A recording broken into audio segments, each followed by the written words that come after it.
सोने के अवशेषों को खोजने का इरादा किया। जैसे जैसे वे और गहराई में गए, उन्हें सर्प के पेट में विभिन्न वास्तुशिल्पीय अवशेषों का अद्भुत दृश्य दिखाई दिया। यह कितनी अजीब बात थी कि उस जीव ने पत्थर तक निगल लिए थे। क्या वह सचमुच ऐसी चीजें पचा सकता था? देखो, यह सोना है। शानदार सोना, नैना ने कहा। यान के कपड़े पकड़ते हुए उसकी उत्तेजना साफ झलक रही थी। यान को सुखद आश्चर्य हुआ जब स्थिति उसकी उम्मीदों से कहीं ज्यादा थी। शांदियन देवता ने शांदोरा के विशाल खजाने को खा लिया था, फिर भी वह सब पचा नहीं पाया। इसके अलावा यह स्पष्ट हो गया कि अपने विशाल आकार के कारण सर्प की भूख आश्चर्यजनक थी, लेकिन प्रत्येक भोजन के बाद वह निष्क्रिय अवस्था में चला जाता था, जिससे पाचन की अवधि लंबी हो जाती थी। इस प्रकार सांप के पेट में ईशान और उसके साथियों को भारी मात्रा में सोना मिला। हालांकि इसका एक छोटा सा हिस्सा ही बचा था, जो संभवतः हाल ही में निगला गया था, फिर भी इस खजाने ने कई रूप धारण कर लिए, जिनमें उत्तम आभूषणों से लेकर गढ़ी हुई मूर्तियां तक शामिल थीं। बाकी सोना पेट के अम्ल में घुलकर गुच्छों और सुनहरे अंडों में जम गया था। सांप द्वारा अवशोषित न किए जा सकने के कारण ये कीमती टुकड़े समय के साथ जमा हो गए थे। यह कल्पना की जा सकती थी कि यदि ईशान और अन्य लोग सर्प के पेट में प्रवेश न करते तो ये अपचित खजाने अंतःमल के माध्यम से बाहर निकल जाते। अनुमान लगाने पर यह संभव था कि मलमूत्र त्याग के लिए निर्धारित किसी क्षेत्र में ऐसी ही स्वर्ण कलाकृतियां मिल सकती थीं। हालांकि ऐसे घृणित कचरे में खोजने के विचार मात्र से ही ईशान को उबकाई आने लगी। उसमें निहित अपार मूल्य के ज्ञान के बावजूद वह इस विचार को मन में नहीं ला सका। उसने निश्चय किया, अभी के लिए इस बारे में भूल जाओ। चलो पहले सांप के पेट से सारा सोना इकट्ठा कर लेते हैं। अगर संयोग से वह काफी कीमती निकला तो फिर बाहर से जो निकला है उसे ढूंढने की जरूरत ही नहीं पड़ेगी। ईशान के किसी निर्देश के बिना ही ललित, नैना, उसोप, महेश और डोरोनी खुशी खुशी उस इलाके की खाक छानते हुए सोना इकट्ठा करने लगे। अपने संयुक्त प्रयासों से उन्हें पूरा विश्वास था कि वे सांप के भीतर छिपे सारे खजाने को निकाल लेंगे। यह वाकई अद्भुत है, ईशान के पास खड़े ऋतु और रीजू ने कहा। ऋतु अपने पैरों के पास रखी एक जीवंत स्वर्ण प्रतिमा को उठाने के लिए नीचे झुकी और आश्चर्यचकित होकर बोली, स्वर्ण नगरी शांडोरा का इतिहास कम से कम 1000 साल पुराना है। इन कलाकृतियों को बनाने वाली सभ्यता की शिल्पकला और समृद्धि का अंदाजा लगाना मुश्किल है। ईशान ने सहमति में सिर हिलाया, विचारों में खोया हुआ। दरअसल बैलोन टर्मिनल के खंडहरों में मुझे मिले भित्तिचित्रों के आधार पर ऐसा लगता है कि शांडिया लोग और स्काइपियन दोनों ही चांद यानी बिरका से आए थे। सचमुच? ऋतु ने सिर हिलाया, उसकी आंखें ज्ञान से चमक रही थीं। उनके इतिहास में एक ही पंख हैं, लेकिन ऐसा लगता है कि अब उन्हें अपनी साझी विरासत याद नहीं है, रीजू ने जिज्ञासा जताते हुए कहा। मेरे अनुमान के अनुसार जब चंद्र लोग इस ग्रह पर आए तो उनका पहला पड़ाव बैलोन टर्मिनल था। ईशान ने प्राचीन अतीत पर विचार करते हुए सोचा। यह संभवतः 1000 साल से भी पहले की बात है। इसके बाद इन चंद्र लोगों ने बैलोन टर्मिनल को पीछे छोड़ दिया और कुछ लोग नीले सागर की सतह पर बस गए, जिससे संभवतः शांडिया लोगों का जन्म हुआ। एक अन्य समूह ने रहने के लिए अन्य आकाश द्वीप खोजे, इस प्रकार स्काइपियन बन गए। उसी समय से वे विभाजित हो गए। शांडिया लोगों के पूर्वज सतह पर फले फूले और उन्होंने शांडोरा के स्वर्ण नगर के रूप में जानी जाने वाली शानदार सभ्यता का निर्माण किया। हालांकि इतिहास में बाद के 100 साल के शून्य के दौरान उनकी सांस्कृतिक विरासत में एक कमी आ गई। पूर्वजों ने उन्हें ऐतिहासिक सत्य की रक्षा का कार्य सौंपा, लेकिन उनकी सभ्यता की निरंतरता खो गई। परिणामस्वरूप उनके वंशज शांडिया लोग अपनी वास्तविक उत्पत्ति और इस तथ्य से अनभिज्ञ हैं कि वे स्काइपियन लोगों के साथ एक साझा विरासत साझा करते हैं। इस समय एनेल, जो ईशान द्वारा वाइपर से प्राप्त समुद्री पत्थर के हथकड़े के कारण अपनी शक्तियों का उपयोग करने में असमर्थ था, ईशान और ऋतु की स्काई आइलैंड्स पर चर्चा को ध्यान से सुन रहा था। जब ईशान ने बिरका, एनेल की मातृभूमि का नाम लिया, तो उसका ध्यान तुरंत उसकी ओर आकर्षित हो गया। यही नाम है। एनेल ने सिर हिलाते हुए पुष्टि की। क्या तुम्हें पता है, ईशान ने शरारत से मुस्कुराते हुए कहा, चांद लोगों की मूल मातृभूमि का नाम बिरका था। अगर मैं गलत नहीं हूं, तो तुम्हारी मातृभूमि बिरका का आकाश द्वीप चांद लोगों के विस्तार का दूसरा पड़ाव हो सकता है। यह रहस्योद्घाटन सुनकर एनेल की आंखें आश्चर्य से चौड़ी हो गईं। ईशान कोई मनगढ़ंत कहानी नहीं बना रहा था। बैलोन्स टर्मिनल के खंडहरों में उसे जो भित्तिचित्र मिले थे, वे पहले ही इस बात को स्पष्ट कर चुके थे। चंद्र लोगों की मातृभूमि का नाम बिरका है, और जिस आकाश द्वीप पर एनेल का जन्म हुआ था, उसे भी बिरका ही कहा जाता है। यह नामकरण विधि कोई संयोग नहीं है। यह चंद्र लोगों के लिए इस ग्रह पर आने के बाद अपनी मूल मातृभूमि को याद करने का एक तरीका होना चाहिए। यान की बातें सुनकर एनेल आश्चर्यचकित हो गया और पूछा, तुम्हें ऐसा ज्ञान कैसे मिला? आसान है, क्योंकि मेरे पास भी एक आकाश द्वीप है। ईशान ने कंधे उचकाते हुए कहा, उस आकाश द्वीप में 1000 साल पुराने भित्तिचित्र हैं। पोनेग्लिफ की अपनी खोज के साथ उन्हें जोड़कर मैं कई बातें समझ सकता हूं। ऋतु ने विचारपूर्वक सिर हिलाया। वास्तव में ऐसा प्रतीत होता था कि चंद्र लोगों का पोनेग्लिफ से महत्वपूर्ण संबंध था। तुम्हारा भी कोई आकाश द्वीप है? यह सुनकर एनेल हैरान रह गया। क्या हो सकता है कि तुम भी कोई देवता हो? स्काइपियन अपने शासकों को देवता कहने के आदी हैं, इसलिए जब एनेल ने सुना कि ईशान का भी एक आकाशीय द्वीप है, तो उसे अचानक थोड़ी राहत महसूस हुई। उसे लगा कि किसी दूसरे देवता से हारना अब कुछ कम शर्मनाक है। हालांकि ईशान ने सीधे जवाब दिया, माफ करना, मैं कोई भगवान नहीं हूं। मैं तो बस एक साधारण इंसान हूं। यान की बातों से एनेल अवाक रह गया। उसे अपनी इज्जत बचाने का भी मौका नहीं दिया।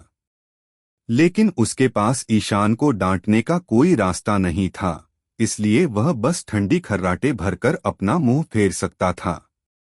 तभी रीजू के मन में जिज्ञासा की चिंगारी भड़क उठी, जिसने उसे यह पूछने पर मजबूर कर दिया कि चूंकि शांडियन और स्काइपियन एक ही जाति से हैं और दोनों के पास पंख हैं, तो उस बूढ़े व्यक्ति के पास पंख क्यों नहीं हैं? जब रीजू ने यह कहा, तो उसने एनेल की ओर इशारा किया और कहा, और उसके पास पंख नहीं हैं। ईशान ने एनेल की पीठ पर लगे थंडर ड्रम पर नजर डाली और कहा, एनेल, मुझे भी इसमें बहुत दिलचस्पी है। तुम्हारे अधीन जो 4 पुजारी हैं, उन्हें तुम अपनी मातृभूमि बिरका से लाए हो, है ना? बिल्कुल सही। एनेल ने अपनी बाहें पार की और बिना पीछे देखे जवाब दिया। तो फिर तार्किक रूप से कहें तो आप और चारों पुजारी एक ही जाति के होने चाहिए और आपके पंख बड़े होने चाहिए, है ना? ईशान ने हाथ बढ़ाकर एनेल के थंडर ड्रम को छुआ। लेकिन आपकी पीठ पर इस चीज का क्या मामला है? आपके पंखों का क्या हुआ? क्या आपने अपनी भूख मिटाने के लिए उन्हें तोड़कर भून लिया था? शायद आपको लगा हो कि वे चिकन विंग्स हैं, है ना? हंसी यान की बातें सुनकर रीजू और ऋतु अपनी हंसी रोक नहीं पाए। बेइज्जती! एनेल गुस्से से लाल होते हुए ईशान पर चिल्लाया। बकवास! मेरे जन्म से लेकर अब तक पंख नहीं रहे। जन्म से ही तुम्हारे पंख नहीं निकले। कितना बुरा हुआ। ईशान ने ठुड्डी रगड़ते हुए सोचा। क्या हो सकता है कि तुम्हारी पीठ पर जो थंडर ड्रम का घेरा है वो तुमने खुद ही लगाया हो? एनेल ने कुछ नहीं कहा। ऐसा प्रतीत होता है कि वह बहुत क्रोधित थे, लेकिन इससे इयान के कथन की पुष्टि हो गई। इयान के मजाक को समझने में असमर्थ, एनेल ने बस न सुनने का नाटक किया और इयान की उसकी स्वाद की कमी वाली टिप्पणी पर केवल निराशा से भर गया। अगर तुम्हारे पास पंख नहीं हैं, तो क्या तुम सचमुच स्काई आइलैंडर माने जाओगे? जोरो, जो अपनी दोनों बाहें क्रॉस करके एक चट्टान पर टिका हुआ खड़ा था, खुद को रोक नहीं पाया और बीच में ही सवाल पूछ बैठा। सिर्फ एनेल ही नहीं, ईशान और बाकी लोग भी हैरान रह गए। सच में, क्या एनेल सच में स्काई आइलैंडर है? तभी अचानक पीछे से एक आवाज आई, मुझे इस प्रश्न का उत्तर देने दो। सबने अपना सिर घुमाया और देखा कि गन फॉल अंदर आ रहा है। चलते चलते उसने जवाब दिया, मैं साबित कर सकता हूं कि मैं सचमुच एक स्काई आइलैंडर हूं। जब से मुझे यादें हैं, मैं हमेशा एक स्काई आइलैंड पर ही रहा हूं। एनेल बिना कुछ कहे गन फॉल को देखता रहा। वह जानता था कि गन फॉल की तरह उसके भी पंख नहीं हैं। गन फॉल की कहानी भी असल में उसकी कहानी जैसी ही थी। एनेल जब से याद कर सकता था, तब से एक स्काई आइलैंड पर रहता था। तो फिर इसका क्या कारण है? ईशान ने उत्सुकता से पूछा। खैर, मेरे जैसे बूढ़े ने दुनिया को थोड़ा ज्यादा देखा है, इसलिए मुझे कुछ मामलों की थोड़ी समझ है, गन फॉल ने समझाया। दरअसल रिकॉर्ड के अनुसार स्काई आइलैंड्स पर मेरे और एनेल जैसे पंखहीन लोग भी हैं। हालांकि उनकी संख्या अपेक्षाकृत कम है। पिछले कुछ दशकों में कभी कभार ऐसे उदाहरण जरूर मिले हैं, लेकिन अब वे धीरे धीरे दुर्लभ होते जा रहे हैं। हम यहाँ क्या हो रहा है? ईशान हैरान हुए बिना नहीं रह सका। बैलून टर्मिनल पर भित्तिचित्रों में उसने जो देखा था, उसके आधार पर माना जा रहा था कि चंद्रमा पर रहने वाले लोगों के पंख होते हैं। रीजू ने तुरंत प्रतिक्रिया व्यक्त करते हुए गान फॉल से पूछा, क्या आप यह कह रहे हैं कि आपके और एनेल के ब्लू सी के लोगों से रक्त संबंध हैं? उसका प्रश्न सुनकर ईशान को तुरंत बात समझ में आ गई। हाँ, गैन फॉल ने सिर हिलाया। यही एकमात्र कारण है। हाल ही में एंजेल द्वीप पर मेरे जैसे पंखहीन स्काई आइलैंडर्स कभी कभार दिखाई दिए हैं। हालांकि उनके माता पिता का विवाह ब्लू सी के लोगों से नहीं हुआ था। इसलिए मैं सोच रहा था कि यह हमारे पूर्वजों के वंश का परिणाम हो सकता है। ईशान समझ गया कि वह क्या कहना चाह रहा था। यह आनुवंशिकी का मामला लग रहा था। अगर एक ही वंश के दो स्काई आइलैंडर्स आपस में विवाह करते हैं, तो उनकी संतानों के पंख तो होंगे ही। लेकिन अगर एक स्काई आइलैंडर और ब्लू सी के किसी व्यक्ति का विवाह होता है, तो उनकी संतानों के पंख हो भी सकते हैं और नहीं भी। दूसरे शब्दों में, तथाकथित पंख एक प्रमुख विशेषता होनी चाहिए। ईशान जीव विज्ञान का शिक्षक नहीं था, लेकिन उसे कुछ सामान्य ज्ञान था। खुद को रोक न पाने के कारण उसने गन फॉल से पूछा, तो क्या इसका मतलब यह है कि हाल के दशकों में स्काई आइलैंड के निवासियों और एंजेल आइलैंड के ब्लू सी के निवासियों के बीच कोई अंतर्जातीय विवाह नहीं हुए हैं? बिल्कुल सही। गन फॉल ने सिर हिलाया।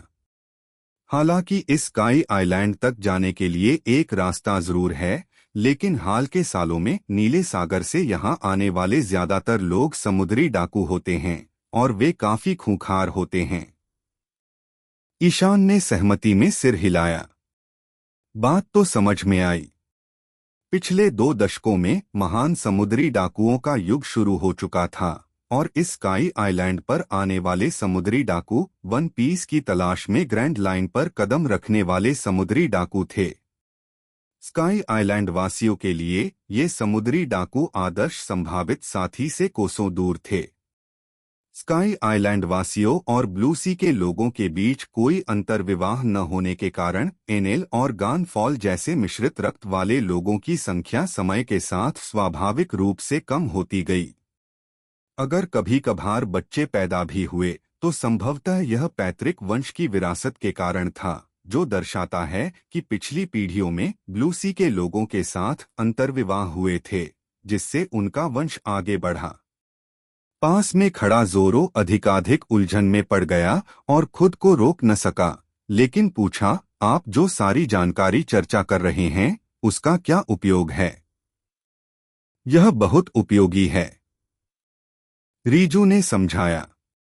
अगर हम रक्त संबंधों के जरिए अपनी वंशावली का पता लगा सकें तो हम कई साल पहले स्काई आइलैंडर्स और ब्लू सी के लोगों के बीच के संबंधों को भी उजागर कर पाएंगे। रीजू के पिता जज ने निस्संदेह वेगापंक के साथ मिलकर इन तथाकथित वंश संबंधी कारकों पर शोध किया था। इसलिए जर्मा साम्राज्य को वंश संबंधों की अपेक्षाकृत गहरी समझ थी और उन्होंने विशिष्ट शोध में भी गहनता से काम लिया था। अन्यथा रीजू और उसके भाई बहन रूपांतरित मानव अस्तित्व में ही नहीं आते। ईशान ने सहमति में सिर हिलाया। उसके विचार रीजस से मेल खाते थे। वह सोच रहा था कि अगर ये वंश हजारों सालों से चले आ रहे होते तो दुनिया कैसी होती। इससे पता चलता है कि चंद्र लोग इस ग्रह पर प्रवास करने के बाद न केवल नीचे नीले सागर में बस गए जैसे कि स्काइपियन, बल्कि उन्होंने नीले सागर के लोगों के साथ एकीकृत होने का भी प्रयास किया। वास्तव में आकाश द्वीप निवास के लिए उपयुक्त नहीं थे। कम से कम उनके पास फसल उगाने के लिए उपयुक्त भूमि का अभाव था। चंद्रमा से प्रवास करने वाले चंद्रवासी निस्संदेह पृथ्वी की सतह से आए थे। तार्किक रूप से ठोस जमीन के आदि इन चंद्रनिवासी लोगों को शुरू में आकाश द्वीपों पर जीवन के अनुकूल ढलने में कठिनाई हुई होगी। ईशान ने बैलून टर्मिनल की स्थिति को याद किया, जहां द्वीप के बादल के नीचे अनगिनत गुब्बारे थे। इससे पता चलता है कि बड़ी संख्या में चंद्र लोग सतह पर उतरने का विकल्प चुन रहे थे, और यह भी संभव था कि ये सभी चंद्र लोग वापस धरती पर चले गए हों। इस तरह ईशान को एहसास हुआ कि उसकी शुरुआती धारणाएं कुछ हद तक गलत थीं। एनेल्स की मातृभूमि बिरका का आकाश द्वीप शायद चंद्र लोगों के लिए दूसरा पड़ाव नहीं रहा होगा।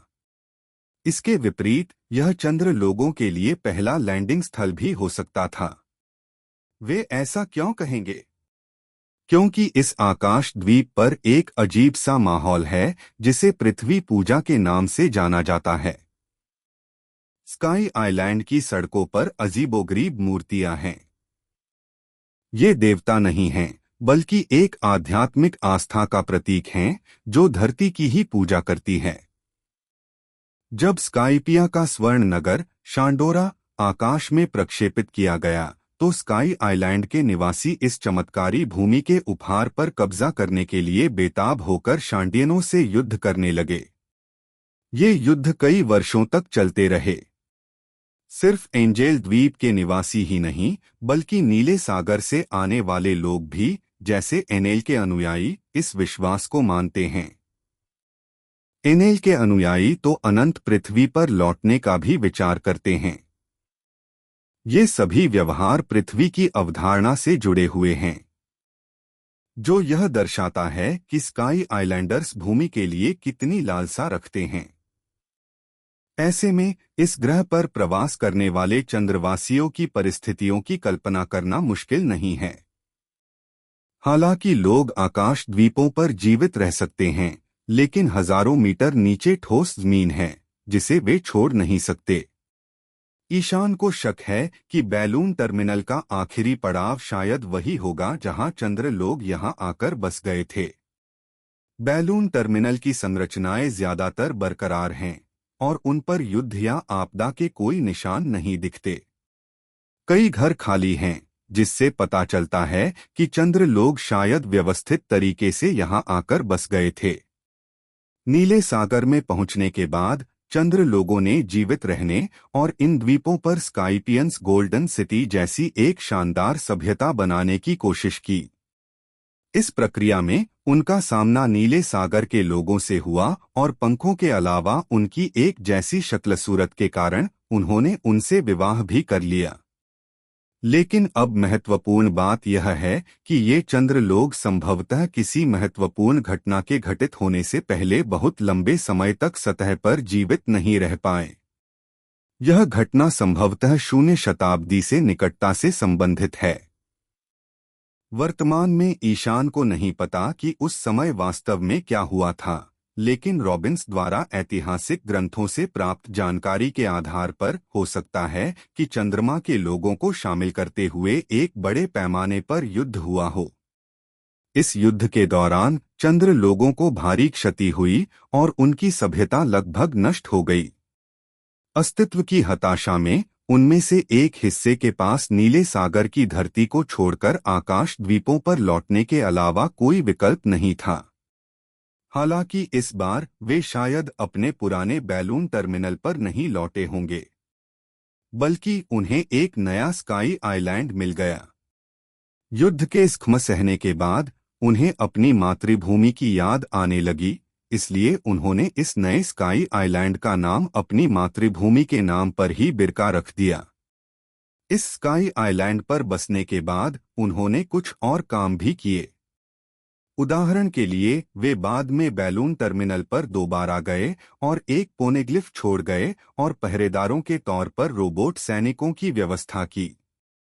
यह सोचते हुए ईशान अचानक एनेल की ओर मुड़ा और पूछा, एनेल, आपके संदूक पर जो शिलालेख है वह आपका अपना डिजाइन नहीं था, है ना? एनेल ने जवाब देने से पहले एक पल के लिए हिचकिचाते हुए कहा, बिल्कुल नहीं। मैंने तो बस ब्लूप्रिंट ढूंढा और उसके अनुसार उसे बनाया।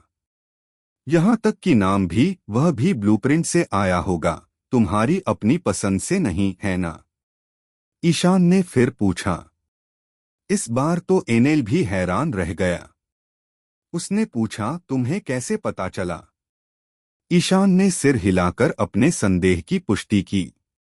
ईशान ने अनुमान लगाया कि जीवित रहने के लिए आकाश द्वीपों पर लौटने को मजबूर चंद्र लोग वहां रहकर संतुष्ट नहीं थे।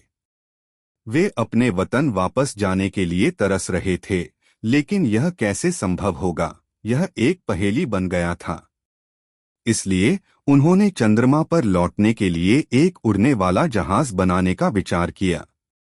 उस समय चंद्र लोगों के पास अभी भी अपना कुछ चंद्र तकनीकी ज्ञान बचा हुआ था और वापस लौटने की उत्कट इच्छा से प्रेरित होकर उन्होंने अपनी भव्य योजना का खाका तेजी से तैयार किया। जिस उड़ने वाले जहाज को वे बनाना चाहते थे उसका नाम आर्क रखा गया।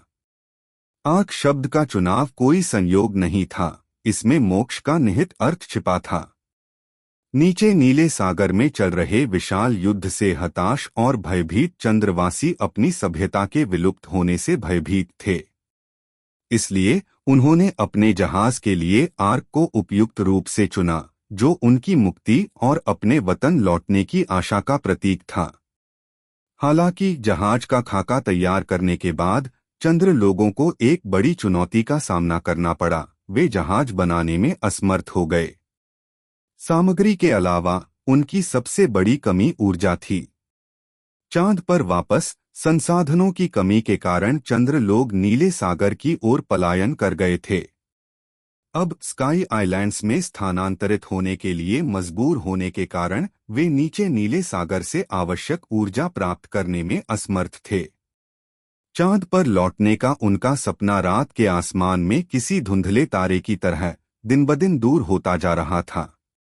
लेकिन चांद लोगों की दृढ़ भावना ने हार मानने से इनकार कर दिया और वे अपनी दुविधा का कोई वैकल्पिक समाधान ढूंढने में लगे रहे। ईशान ने अनुमान लगाया कि यह ऊर्जा शायद बिजली थी। उसे याद आया कि कैसे उसने बैलून टर्मिनल में बचे तकनीकी अवशेषों को फिर से सक्रिय करने के लिए बिजली का इस्तेमाल किया था। लेकिन यह 8 या 900 साल पहले हुआ होगा और उस दौरान उन्होंने शायद थंडरस्टोन के अस्तित्व की खोज नहीं की होगी, एक ऐसा खनिज जो आर्क को शक्ति प्रदान कर सकता है। इसलिए अगर वे जहाज बनाने में कामयाब भी हो जाते तो भी वे उसे गति नहीं दे पाते। इस प्रकार चंद्र लोगों के पास आर्क निर्माण की अपनी योजना को अस्थायी रूप से स्थगित करने के अलावा कोई विकल्प नहीं था। उन्होंने सावधानीपूर्वक ब्लूप्रिंट को संभाल कर रखा और अपना ध्यान अपनी ऊर्जा दुविधा का समाधान खोजने पर केंद्रित कर दिया। उनकी खोज उन्हें एक असाधारण रास्ते पर ले गई और वे एक दिलचस्प विचार पर पहुंचे, शैतान फल। डेविल फ्रूट्स ग्रैंड लाइन के लिए विशिष्ट थे और निस्संदेह स्काई आइलैंड्स में अनुपस्थित थे। हालांकि सैद्धांतिक रूप से यह संभव था कि नॉकअप स्ट्रीम कुछ डेविल फ्रूट्स को आकाश में ले जाए, लेकिन इसकी संभावना बहुत कम थी।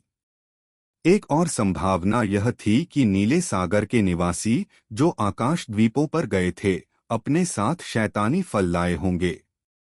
हालांकि यह परिदृश्य भी उतना ही असंभव था। वह युग आज के समुद्री लुटेरों के युग जैसा नहीं था, जहां साहसी लोग बहुतायत में थे।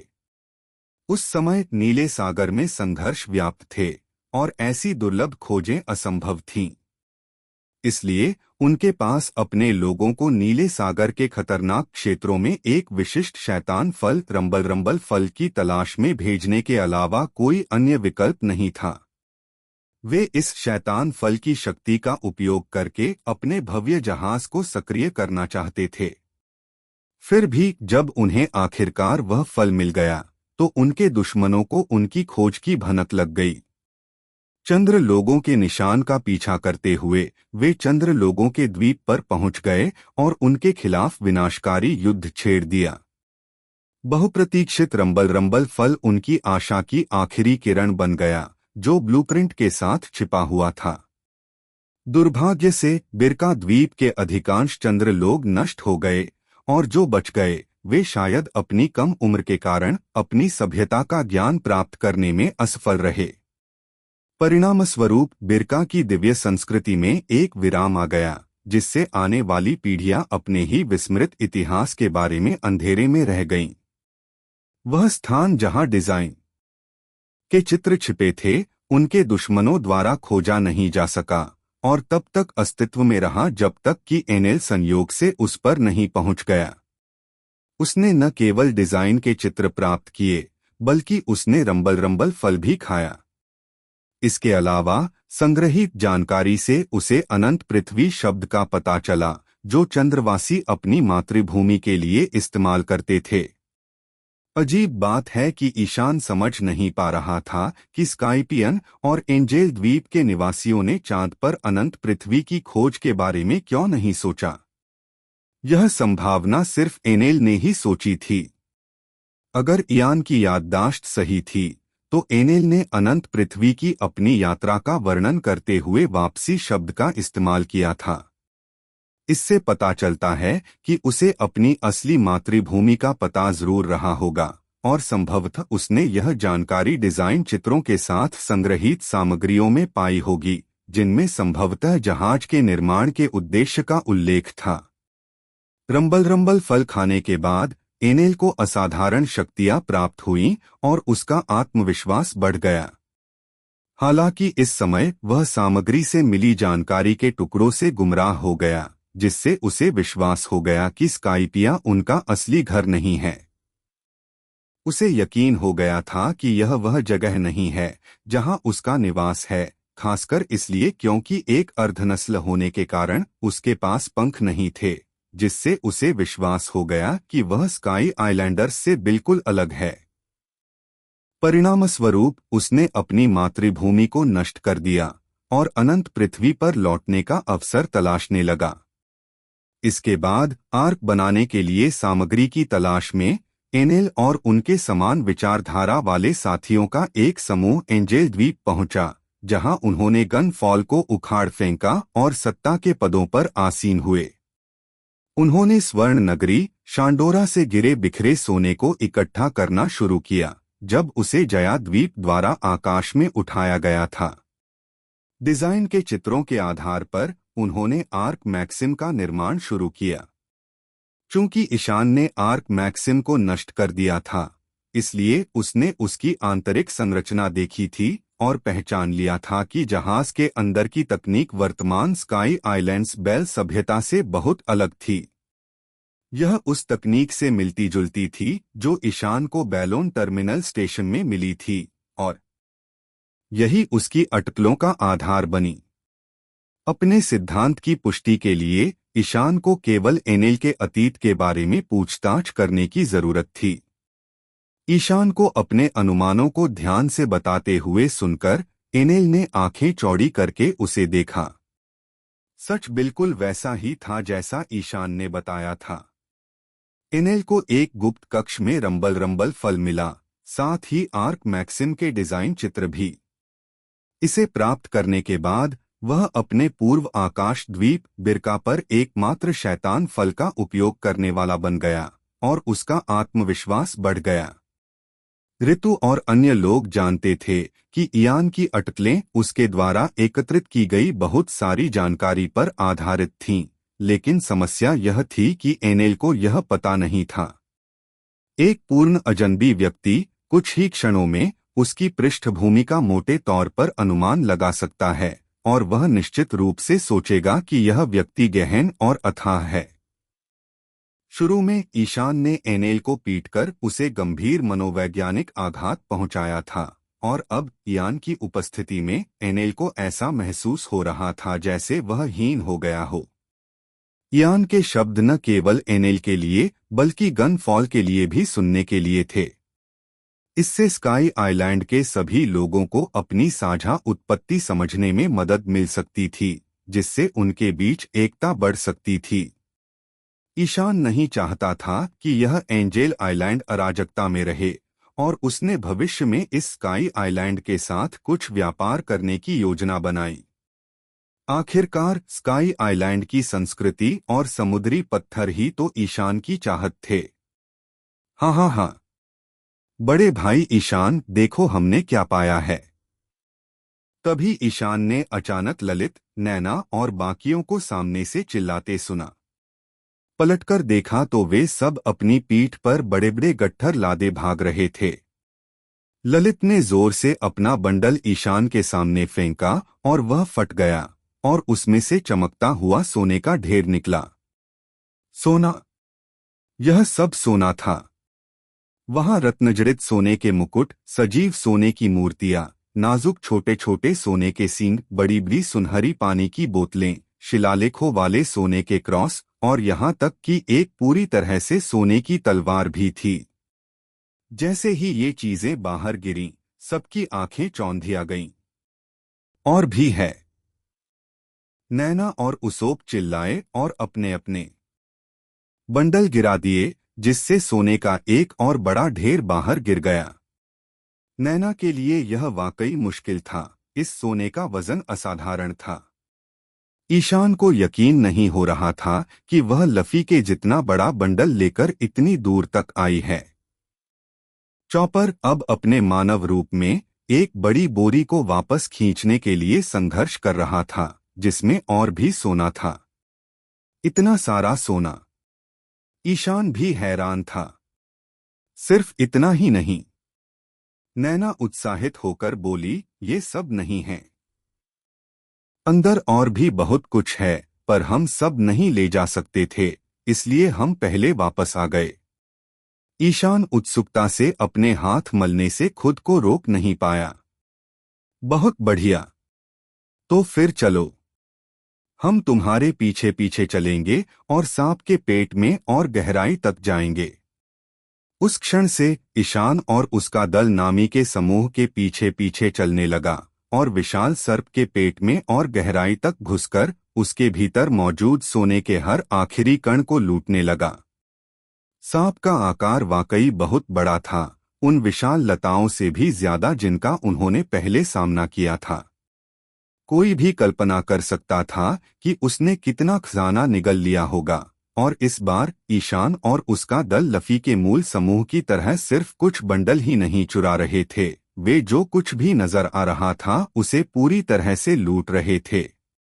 जैसे जैसे समय बीतता गया, उनके द्वारा एकत्रित सोने की मात्रा उनकी उम्मीदों से अधिक हो गई। उनके सामने जमा हुआ सोने का ढेर एक छोटे पहाड़ जैसा लग रहा था, जो 2 या 3 लोगों जितना ऊंचा था। स्वर्ण नगरी शांडोरा के खंडहरों में उन्हें कोई अतिरिक्त सोना नहीं मिला था। इसलिए सांप के पेट में मौजूद सोना संभवतः शांडोरा की संपत्ति का एक बड़ा हिस्सा था। यह तो 10 टन से ज्यादा सोना होगा, है ना? जोरो ने अपने माथे से पसीना पोंछा और जमा हुए खजाने को अविश्वास से देखने लगा। उन्होंने सारा सोना इकट्ठा करने से पहले 2 घंटे से ज्यादा मेहनत की। उस समय तक उनमें से कई थक चुके थे।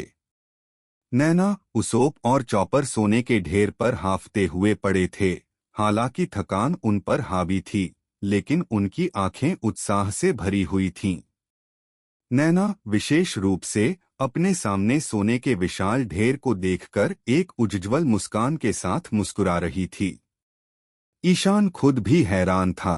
उसने इतनी बड़ी मात्रा में सोना इकट्ठा करने की उम्मीद नहीं की थी। ऐसा लग रहा था मानो उन्होंने शैंडोरा की सारी दौलत लूट ली हो। जोरो ने अनुमान लगाया था कि सोने का घनत्व काफी ज्यादा था। ईशान का मानना था कि उनके पास कम से कम 10 टन सोना जरूर होगा। ज्यादातर सोना अपने मूल रूप में ही रहा, लेकिन कुछ छोटे छोटे अंश भी थे जो घुलकर सुनहरे गोले बन गए थे। तकनीकी रूप से पेट के अम्ल से ऐसा प्रभाव नहीं हो सकता था, लेकिन ईशान ने अनुमान लगाया कि सांप के पेट में लंबे समय तक रहने के कारण कुछ अपरिष्कृत सोने की वस्तुएं घुल गई होंगी। अब हम इतना सारा सोना कैसे ढोएंगे? ऋतु ने सोचा। सोने के पहाड़ जैसे ढेर को देखते हुए उसकी ठुड्डी हाथ पर टिकी हुई थी। वह कुछ उलझन में लग रही थी। दरअसल वे स्काई आइलैंड पर सोना बेचकर उसे मुद्रा में नहीं बदल सकते थे, क्योंकि स्थानीय मुद्रा बेरीज के रूप में नहीं थी। लेन देन के लिए उन्हें इसे वापस ब्लू सी ले जाना पड़ता। हालांकि 10 टन से ज्यादा वजन ढोना कोई छोटी बात नहीं थी। मेरीगो पर इतना भारी सामान रखने से वह पानी की सतह के नीचे डूब सकता था, जिससे वापसी यात्रा के दौरान जहाज की स्थिरता को खतरा हो सकता था। यह एक ऐसा मामला था जिस पर सावधानी पूर्वक विचार करने की जरूरत थी। नीचे बैठते हुए ईशान ने लापरवाही से एक सुनहरा क्रॉस उठाया और नैना की ओर मुड़कर पूछा, नैना, तुम्हारे अनुसार इस सारे सोने की कीमत कितनी है? मुझे यकीन नहीं। नैना सोने पर गिर पड़ी। उसके चेहरे पर प्यारी सी मुस्कान थी। लेकिन इसकी कीमत तो 10 अरब बेरीज से कम नहीं है। हे भगवान, 10 अरब बेरीज! मैं इतने पैसों का क्या करूंगी? ईशान ने नामी के नशे में धुत चेहरे पर हंसते हुए कहा, आपका अनुमान शायद इन स्वर्ण कलाकृतियों के ऐतिहासिक और कलात्मक मूल्य को ध्यान में रखता है। हालांकि यह मत भूलिए कि बाजार में सोने की इतनी बड़ी आवक से मूल्यह्रास हो सकता है। नामी का चेहरा अचानक तनावग्रस्त हो गया। तो फिर हमें क्या करना चाहिए? शायद हमें इसे कम मात्रा में बेचने का कोई रास्ता ढूंढना होगा, ईशान ने सोचते हुए अपनी ठुड्डी रगड़ी। हालांकि इसका मतलब है कि इसमें ज्यादा समय लगेगा। उसी समय रीजू ने कहा, मैं आपको एक बड़े खरीदार से मिलवा सकता हूं जो एक ही बार में यह सारा सोना खरीद सकता है। ईशान ने रीजू की तरफ मुड़कर कुछ उलझन में कहा, कौन होगा वो? तुम इसे विश्व सरकार को बेचने की सलाह तो नहीं दे रहे हो ना? उनके अलावा ऐसे ज्यादा लोग नहीं हैं जो इतनी बड़ी रकम एक साथ जुटा सकें। यान के अनुमान के अनुसार सोने की कीमत 10 अरब से 15 अरब बेरीज के बीच थी। इतनी बड़ी रकम कोई मामूली बात नहीं थी। जब उसने सेलेस्टियल ड्रैगन्स से 10 अरब डॉलर जब्त किए थे, तो कहा जाता है कि वित्तीय मामलों के लिए जिम्मेदार धनी रोजवर्ड्स परिवार को भी धन इकट्ठा करने में कुछ समय लगा था। खरीदार का नाम गिल्ड टेसोरो है। स्वर्ण सम्राट, रीजू ने जवाब दिया। मुझे आश्चर्य है कि क्या आपने उसके बारे में सुना है। टेसोरो, स्वर्ण सम्राट टेसोरो। नाम सुनते ही इयान की आंखें आश्चर्य से चौड़ी हो गईं। रीजू मुस्कुराया और सिर हिलाया। लगता है तुमने भी उसके बारे में सुना होगा। चूंकि तुम उसे जानते हो, इसलिए मुझे और कुछ बताने की जरूरत नहीं है। मुझे लगता है कि वह हमारे हाथों से यह सारा सोना छीन लेगा। कौन है वो? ललित और बाकी लोग हैरान थे। हम उसे नहीं जानते, बताओ। ईशान ने रीजू की ओर से हस्तक्षेप करते हुए सीधे तौर पर समझाया, वह आदमी शायद दुनिया का सबसे धनी आदमी है ना? ईमानदारी से कहूं तो ईशान को रीजू से यह नाम सुनने की उम्मीद नहीं थी, इसलिए वह खुद को उससे पूछे बिना नहीं रह सका, तुम उसके बारे में कैसे जानती हो? ये तो कहने की जरूरत ही नहीं। रीजू हंस पड़ा। किसी ने हमारे जर्मा ग्रुप को टेसोरोस गोल्डन सिटी पर हमला करने के लिए नियुक्त किया है। जेरमा ग्रुप शब्द दोबारा सुनते ही संजय अचंभित रह गया और उसके मुंह में पकड़ी सिगरेट जमीन पर गिर गई। विंसमोक परिवार के तीसरे बेटे के रूप में संजय जर्मा ग्रुप की युद्धोन्मुख भाड़े के सैनिकों वाले संगठन के रूप में कुख्यात प्रतिष्ठा से अच्छी तरह वाकिफ था। ये शब्द युद्ध, दुष्ट भाड़े के सैनिकों और सभी नापाक चीजों के पर्याय थे। तो क्या आपने प्रस्ताव स्वीकार कर लिया? ईशान खुद को और पूछताछ करने से रोक नहीं पाया। नहीं, हमने प्रस्ताव स्वीकार नहीं किया, रीजू ने सिर हिलाते हुए जवाब दिया। मेरे पिता टेसोरो के प्रभाव की सीमा को जानते हुए उसे नाराज नहीं करना चाहते थे। हालांकि व्यापार स्वीकार न करने के लिए कृतज्ञता स्वरूप टेसोरो ने विंसमो के परिवार को अपने जहाज पर आने के लिए आमंत्रित किया। उस अवसर की बदौलत मुझे उसके जहाज का रास्ता लगभग पता है। मैं समझ गया, ईशान ने स्थिति को समझते हुए सिर हिलाया। नई दुनिया में रहने के दौरान से ही ईशान को स्वर्ण सम्राट टेसोरो का नाम अच्छी तरह से पता था।